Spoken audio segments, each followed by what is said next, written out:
Hello and welcome back to Suspended Fanimation. I'm your host, Dennis Bithoulkas, and it's time for Westworld, Season 4, Episode 5, and a name I'm going to murder because, so there you go.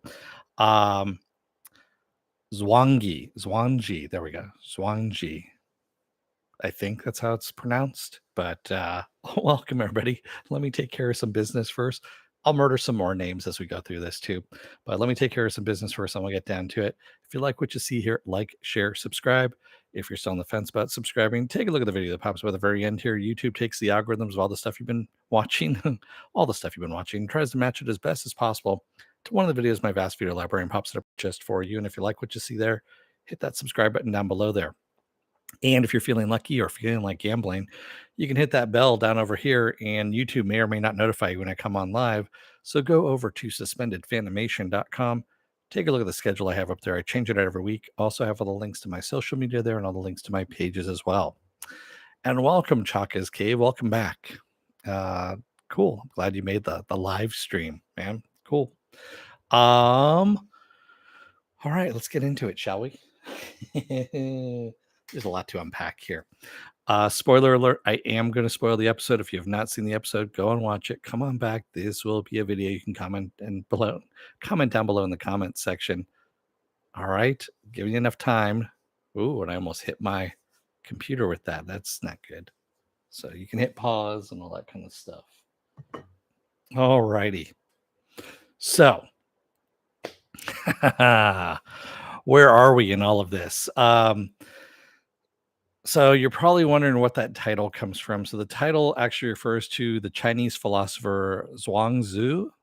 And Zhuangzi was both his nickname and the title of his book, which is about Taoism and actually the foundations of Taoism. And, there are anecdotes and parables about death, government, society, and spontaneity, the value of spontaneity, which is kind of weird considering that everything in Westworld here is on a loop, is on a script, if you will. So it's kind of weird that this is named after him, but I guess in a way, if you start thinking about Taoism, possibly. So, yeah. So we have a lot of Christina in this story and her being awakened by Teddy, because again, everyone's on the fence. Everyone out there, who's reviewing these things are on the fence if this is actually Dolores or if this is a copy of Dolores. In the meantime, we're seeing that Hale is being very, very bored with being a god and being able to control all the humans. Now, a reminder, this is now 30 years past Rehoboam being shut down.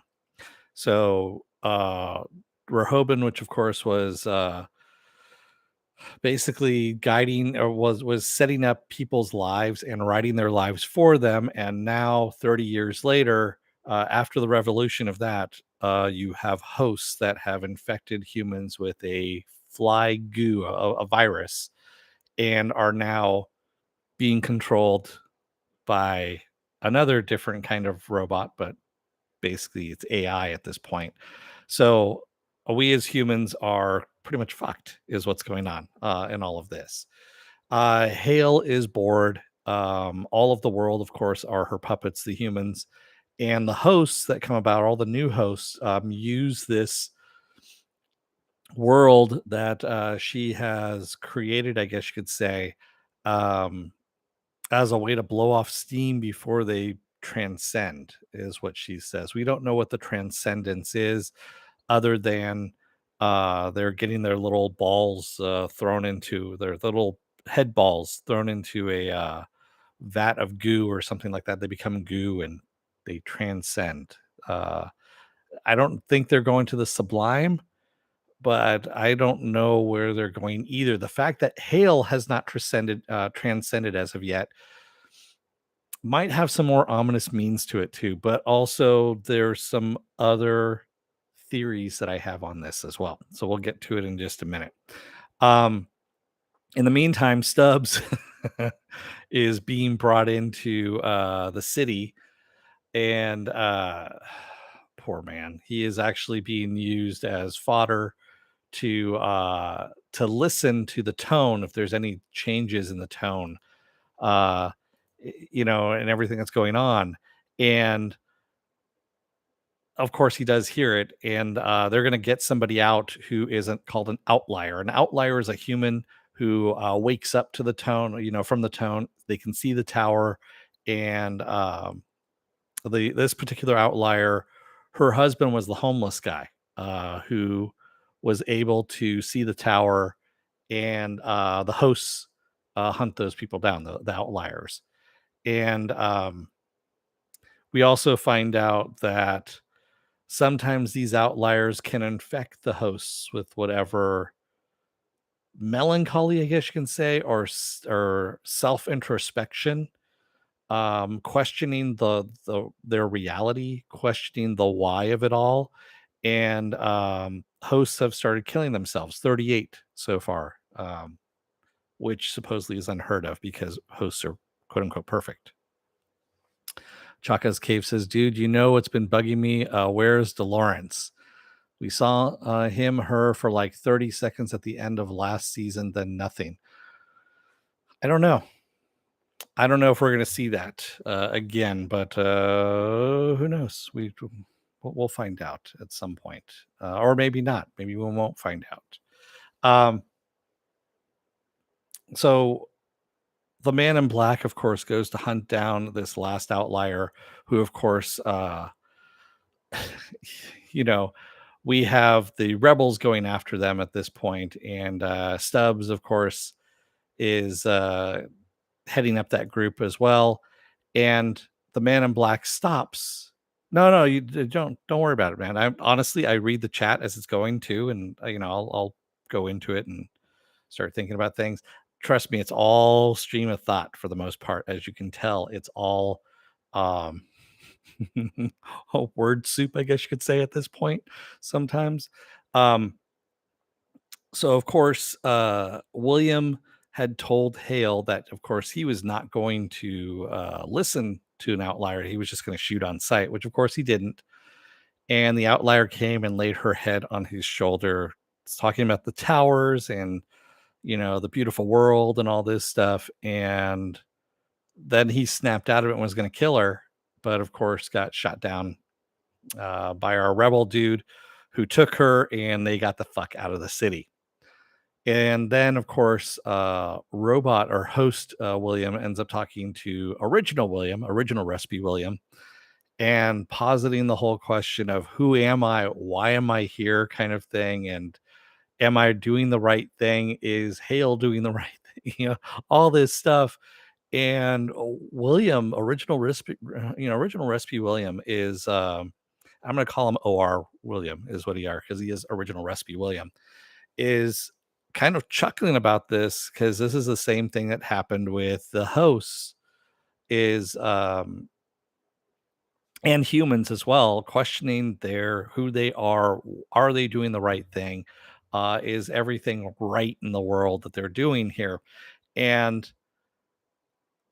he doesn't have the answer for host William. And but he does say, is your jailer might not be all there, of course, because we've seen Hale also picking at her skin. And of course, we saw this last season. Hale was picking at her skin just a little bit. Now she's picking at it a lot, where her arm is bleeding and all just scarred up and just nasty. Um, and speaking of Hale, she's checking in on Dolores / Christina to find out if she's remembering anything. And of course, Teddy has been waking her up to things, and actually does wake her up to seeing the tower. And also, Christina realizes that she is a storyteller and can control humans as well. And I have a theory in all of this, that Christina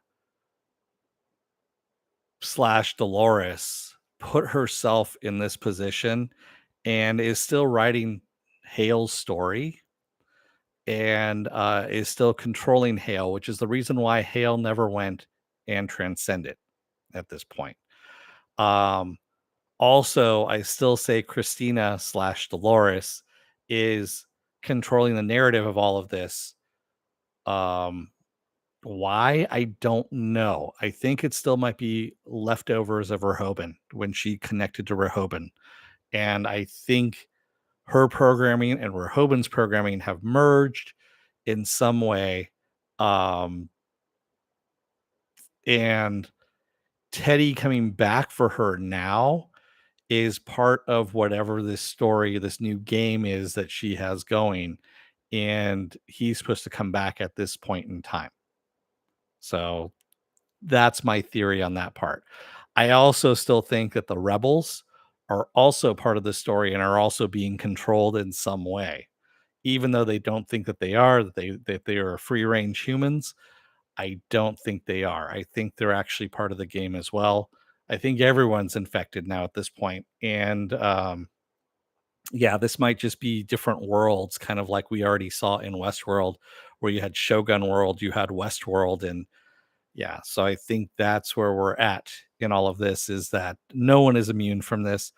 No one has free will in all of this, and except for Dolores slash Christina, who put herself under because it was so depressing. I think at this point that she needed to delude herself and make herself into someone else in order to do her job that she needed to do. Chaka's Cave says hobbled William because I'm pretty sure she cut off his hands and feet to make sure he doesn't go anywhere. I don't know about that. I think that's just, he's in the cuffs, kind of like what you saw uh when the hosts originally get made. So uh Penn says, did she somehow wipe her own memory to allow herself to play the game again, but planted Teddy to help her win? Possibly. So possibly. But again, this is all theory that I have going on at this point. And I think Bernard and Maeve are going to be the monkey wrench, and also to some extent, um, fuck, I just forgot Aaron Paul's character, Caleb. So I think they are going to be the monkey wrench in Dolores's plan, whatever it is. And yeah, I don't know if and this is the part that I'm kind of cringy about is I keep thinking of the old Apple commercial of 1984 where you have everyone conforming to whatever is they're watching the big screen, and then you have someone running down the middle of the hallway with a I don't know, a sledgehammer or something like that, and they swing it into the big screen and free everybody. um that's what this, I think, story is in a nutshell. Is all of this is everyone is in a loop. They are for whatever reason. I don't know why Dolores Christina would put everyone in a loop, but it's just kind of a weird thing. Um and she still doesn't have, I don't think anyone has access to the Sublime except for Bernard right now. And possibly Maeve as well. Well, Maeve does too, yes. And maybe that might be what the end game is to have the hosts actually all end up in the Sublime so that they can actually transcend like what Hale has going on there. And maybe that's where we're going with this. I don't know. It kind of hurts the brain when you start thinking about it. Yeah, and so there's some other things too, like why were Hale and Christina able to use just their minds in order to control humans, whereas host William needed a pad. Remember, he stopped Jack and Jack's wife from leaving and used a pad in order to do it. Um, Things like that. Chaka's Cave says, thinking back on it, to add on to your theory that Christina can control Hale, it felt like Hale was a bit intimidated by Christina. Yes, exactly. That whole thing where Hale says, I have ways of making people talk. And then Christina kind of half smirks, kind of smiles for a second, and then causes the commotion behind Hale in order to break the silence there, to break the mood, if you will, and show her she's actually in control. So yeah, I really don't think that Hale is in control of this at all. I still say it's Dolores Christina, Christina Dolores, however you want to call it. But yeah, that's where we're at there. Um, and also the whole thing with Christina's boss. Remember when he asked her about if a Judas steer runs the wrong way, what happens to it? That's a callback to the pilot episode where Dolores, explains to Teddy about that, keeping cattle in line in Judas steers. So that's kind of a nice little, throwback to that as well. Pushkin says, I'm so confused why Hale would put Christina in such a position when Dolores Christina was such a threat to her. I don't think she had a choice. Quite honestly, I still say that Dolores Christina is writing this story. As she says, I am the storyteller. So uh, that is the whole thing. When she said, I am the storyteller, I'm like, aha, that's it. She's controlling the narrative of everyone except for, I don't think Bernard and Maeve, Stubbs, I don't think is either. And also, of course, Caleb.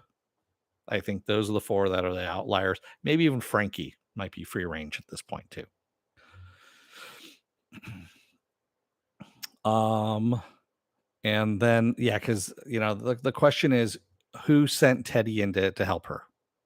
You know, Raymond says, "Do you think there's anything suspicious with Christina's roommate?" Raymond, if you took a look at the trailer for next week's episode, the whole thing with her roommate Maya having the dream about being at a picnic with her parents and the flies attacking, and then them not moving, her not moving, actually plays out in the trailer. And we see that that actually is a memory of hers that they just can't wipe because she was so fucking terrified as a child, that it can never be. It was repressed as a memory, but it still comes back as a nightmare for her. Mhm. Yes, she is a fly controlled human host, is what she is.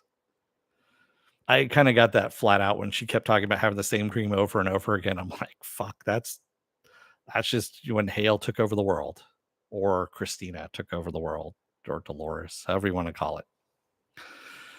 Ah, but yeah, it's MJ says, how do you rate this episode? An 8 out of 10. Yeah, I would say it's an 8 out of 10. Quite honestly, MJ, if I was going to rate it, I normally don't rate the episodes themselves, but this was a pretty good episode. I liked it. It moved along. It brought a lot of questions up, and also I think kind of exposed some stuff as well, without necessarily just hitting you over the head with it, kind of like the last episode did. The last episode really just kind of hit us over the head and said, "Hey, you know, we won." So yeah. Raymond says, "So why is she trying to get Christina laid all the time then?" Maybe that's part of her story, Raymond, that Christina has written. Because remember, Christina has written everybody's story as she started seeing as she was taking a look at the whole map room. And if you watch, after the credits, um, Elisa Joy and Jonathan Nolan, they talk about what they did there, and and how everything is actually set up. So in seasons one, we saw a red room with a white map of the park, the white holographic map. Whereas in Olympiad, we see a white room with a red map of New York, the game map, if you will, which is supposed to be the host version of that. So that was kind of interesting. I like the whole, aesthetics of that, shifting us over to that. Sirius says, Christina's boss, thanks for reminding me. That's the one generally stupid thing I noticed. You place someone to supervise Dolores to make sure she doesn't get out of control, but you make that supervisor someone Dolores can control when you're a super robot lady and you can have anyone. Yeah, exactly. Um, yeah, so her control is only It's not really a control. It's all an illusion. It's all an illusion is what it is. Trying to control her and keep her on her loop. Yes, exactly. Sirius says, so that was so mind-blowing stupid to me considering how brilliant her plan is otherwise. Um, Not really. It's actually it is interesting because the boss is always needling her about needing to do her job, needing to do her job, and she needs to come up with better narratives, better stories, which is your, I guess, your id in a way, your subconscious, especially when you're doing creative work. And I don't know if you've ever done drawings or paintings or anything creative wise, but when you do it, even if people are going, "Oh my god, that's the best thing you've ever seen," all you can see sometimes is the flaw. You can always see the flaws in what you've done, and you push yourself to do better. And that's what I'm seeing out of that is that boss is that nagging little doubt in the back of your head of having to do better, of having to always strive to create something better. And that's what he's there for, is basically to kind of chastise her, but not strongly enough to just kind of get her to move along and create another story that isn't the Dolores story, which she started to create and started thinking about herself, but still, yeah. Siri says, put a host through. That's like the one person you should for sure make a host. Yeah. Well, I don't know. Like I said, I still like my theory on that one. Siri says, because Hale is fully aware that Dolores is capable of controlling the humans, that's why she's there. But to keep her from realizing it, Hale put someone who Dolores can literally kind of mind wipe. I don't think Hale had a choice in the whole matter, to tell you the truth. I'm fairly sure that Dolores slash Christina was the one that put that thought in Hale's mind, which is the reason why Hale keeps picking at herself. She's picking at herself because she can't escape. She can't escape that loop. So, and it's bugging her. It's eating away at her, so to speak. Literally, it's eating away at her, where she can't escape that loop. Yeah, you missed the whole like aha theory that I had, Serious. You'll see when you go back. But yeah. But this is something I mean, if they don't stick the landing on this, it's gonna end really fucking badly and it's gonna be really messy. And people are really gonna hate this season just because they're not gonna be able to stick the landing. And I got fingers crossed that they actually are gonna stick the landing on this, but I've seen seasons 1 through 3 and, I don't know. It's still a 50-50 chance on that one. Yeah. Um, Chaka's Cave says, "This is just curiosity, but who is your favorite character, dead or alive or host?" Oh, that's a good one.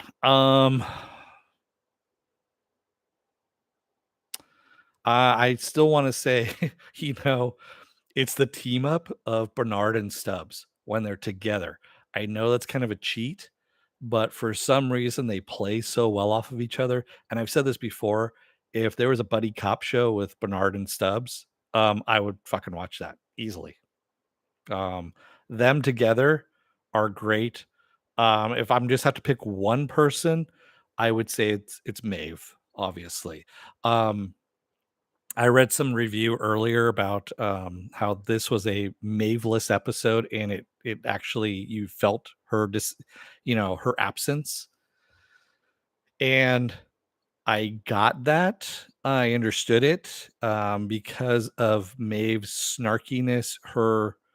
Almost she is almost us, the viewer, making snarky comments as she's going through and playing the game.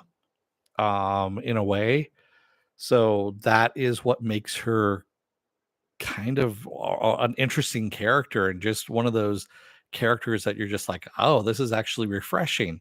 Whereas all the other characters are playing a part, if you will, and she is, um, how should I say this? If you're playing a video game, she's the one that knows all the cheat codes, and she's just grinding through to the prize, is what she's doing. Sometimes she gets, hung up on stuff, but yeah. Siri says, yeah, not very Caleb heavy episode was my first thought after watching. And you don't, no, Caleb, I'm going to say this right now. Aaron Paul is the weakest link in all of this. I said this last season as well. Um, I like him in small doses and small roles. I don't think he has the the presence to carry this as a leading person, who I would like to see come back in, in more of a forward center role would be James Marsden as Teddy. Teddy is one of those characters I don't think has been fleshed out enough. And I want to see where Teddy is at this point, 30 years removed from Westworld, you know? I don't mind him as casting, but he needed to have his role diminished a bit more. Um, just because I'm sorry, his acting isn't that great. Yeah. Chaka's Cave says my favorite has to be Lawrence. Every time he says mother effer, I giggle like a child. uh yeah. Sirius says next to people like William and Ford, he seemed from a different league. Yeah, yeah, exactly. Um, I just I wish they had picked someone else. That's all I can say to for the role. I trust me, I understand he's got a big following and people love him. I'm I'm just okay with him. That's all. But again, having him not in this episode did not hurt at all. Yeah, exactly. They hired him just for the genre episode, probably. I don't know if they just hired him for the genre episode. Supposedly he's a big fan. And no, he is no Anthony Hopkins. Oh my God, I wish we could get Anthony Hopkins back, but we're not going to get Anthony Hopkins back, obviously. So, unless they surprise us and somehow sneak him in, he'll come in. You know what it is? I'm going to make a prediction. Whenever the last season is announced for Westworld, we're going to have Anthony Hopkins at the very end. He'll pop up and he's going to be a host. And yeah, we're going to have some big mind blowing, end that no one's going to like. And that's how the series is going to end. And I'm just going to call that right here and now. Um, yeah, he was right off of Breaking Bad. I understood. Yeah. Isn't part of Ford in the Sublime supposedly Chaka? Um, I don't know for sure. We haven't actually explored the Sublime at all, which, if we get a season 5 out of this, that's probably where we're going to go next, is the Sublime. Sirius says if he comes in, it'll probably be in someone's mind or host, but they could always just bring him back through memories and revelations. Yeah, but I mean, if you're bringing the actor back himself, he's not going to come back. He's only going to come back for one episode, and if it's going to be for one episode, it's going to be the final episode. Yeah, I'd hope not. I mean, we've already lost. No, fuck, we lost like 2 people today as it was. So yeah, he's in his 80s. I know, Sirius. Yes. Yeah. I think he's getting ready to retire. Yeah, we lost Paul Sorvino and we lost uh David Warner. So yeah. I mean, 83 and 80. So that was just kind of weird, you know? Not Matt Smith. Uh, yeah, not Matt Smith. No. So, and I got to remember what the hell I did for a scheduling today because, you know, my brain is pretty much Swiss cheese and kind of a sieve. What else do I have going on for the rest of this week? Well, tomorrow is going to be spoiler alert, where you guys want to talk about anything and everything as long as it's out in the general public and you want to talk spoilers, we can talk spoilers. Otherwise, if it's a sneak preview or anything like that, don't bring it up there. But that's what we're gonna do tomorrow. Spoiler alert. Wednesday, I'll be off. Thursday is going to be Harley Quinn season 3, episode 1 of Harley Quinn.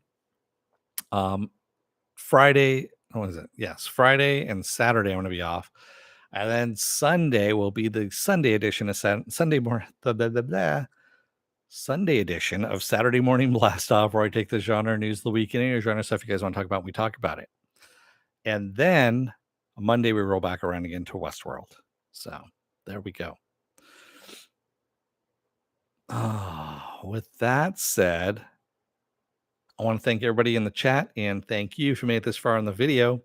If you're still on the fence about subscribing, take a look at the video that pops up at the very end here. YouTube takes the algorithms, all this everyone watching, and tries to match it as best as possible to one of the videos in my vast video library. Pops up here just for you. And if you like what you see there, I just said that like twice, but that's what my brain's doing right now. If you like what you see there, hit that subscribe button down below there. And if you can, hit that like button, the share button as well. And if you want to know when I'm going to be on live again next, go over to suspendedfanimation.com. Take a look at the schedule I have. I put it up every week. And also I have all the links to my social media and all the links to my pages as well. Oh man. Thanks, Chaka, for coming by. It's great having you in the chat. Come on by again next week. And it's usually around 6-ish. It depends on when I get off work. And you did show up late again, Dante S. I'm just getting ready to sign off here. Thanks, everybody. I will see you again tomorrow for spoiler alert. Until then, don't let the door hit your ass on the way out. Otherwise, you may find out that reality isn't what you think it is, and it might just all be made up, and you're starting to question what it is. And are you really here? Is this really real? Is this flower really real? Is everything really real? Are you real? Am I real? I don't know. Is anything real? Thanks, everybody. I will see you again tomorrow. Have a good rest of your night and take care. Wear those masks, get those vaccine shots, get the boosters as well. They don't work without the boosters.